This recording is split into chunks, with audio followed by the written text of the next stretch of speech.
बिस्मिल्लाहिर्रहमानिर्रहीम।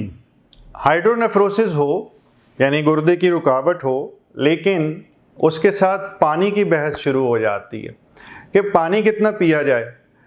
ज़्यादा पानी पिएं ताकि पथरी निकल जाए, सोजिश दूर हो जाए, या सोजिश है जनाब इसमें पानी कम पीना है। ये बहस जो सी है, इसी के ऊपर आज की वीडियो बनाने का फ़ैसला किया।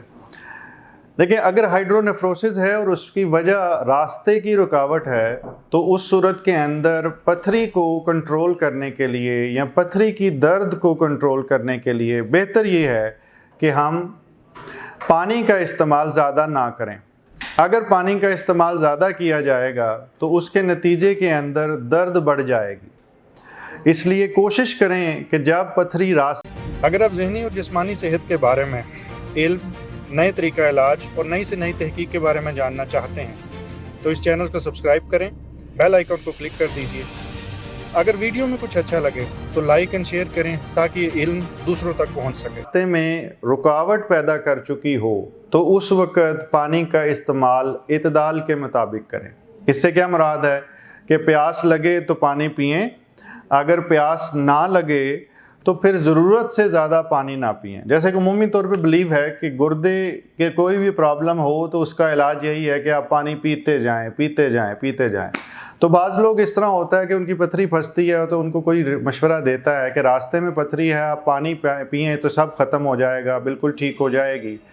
लेकिन अनफॉर्चुनेटली ऐसा हो नहीं पाता। होता ये है कि जब वो पथरी रास्ते में जाती है और वो रुकावट पैदा कर चुकी होती है तो पीछे से ज़्यादा पानी जाता है और वो उस रुकावट को और ज़्यादा तकलीफ़ दे कर देता है। आप ये समझें, इसकी एग्जांपल मैं ऐसे दिया करता हूँ कि किसी जगह ट्रैफिक ब्लॉक है, सड़क पे रश पड़ गया है, गाड़ी पे चढ़ी हुई है और पीछे से हम गाड़ियों कह रहे हैं कि आ जाओ और इधर ही आ जाओ। उसके नतीजे में केओस और बढ़ता। लेकिन यहाँ पे मैं कतन ये नहीं कह रहा कि पानी का इस्तेमाल बंद कर दिया है। इतदाल के साथ पानी का इस्तेमाल ठीक है, लेकिन बहुत ज़्यादा पानी का इस्तेमाल तकलीफ़ का बाइस भी बनता है और उससे लॉन्ग टर्म के अंदर बास का थोड़ी प्रॉब्लम भी हो सकती। जी हाँ, ये बात बिल्कुल दुरुस्त है कि अगर पथरी रास्ते में ना फंसी हो और वो साइडों पे लगी हुई है तो उस सूरत में पानी ज़्यादा पीने से over the period of time chances ज़्यादा हैं कि पथरी घुल जाएगी और लॉन्ग टर्म में आपको पानी का इस्तेमाल ज़्यादा ही रखना है। ये सिर्फ उस वक़्त के लिए था जब पथरी रास्ते में फंसी हुई है और वो उस वक़्त आपको दर्द कर रही है। जो ही पास आउट हो जाए और आपका नेफ्रोलॉजिस्ट या यूरोलॉजिस्ट आपको बताएं कि अब रास्ता क्लियर है लेकिन बाकी पथरियों ऊपर साइडों पे पड़ी हुई हैं या एक आधी भी पड़ी हुई है, तो उस सूरत में पानी का इस्तेमाल बढ़ा दें।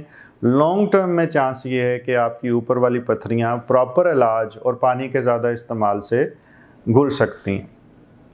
अल्लाह ताला आपको मुकम्मल ज़िंदगी दे और दूसरों की ज़िंदगी मुकम्मल करने का शर्फ अता करे। शुक्रिया।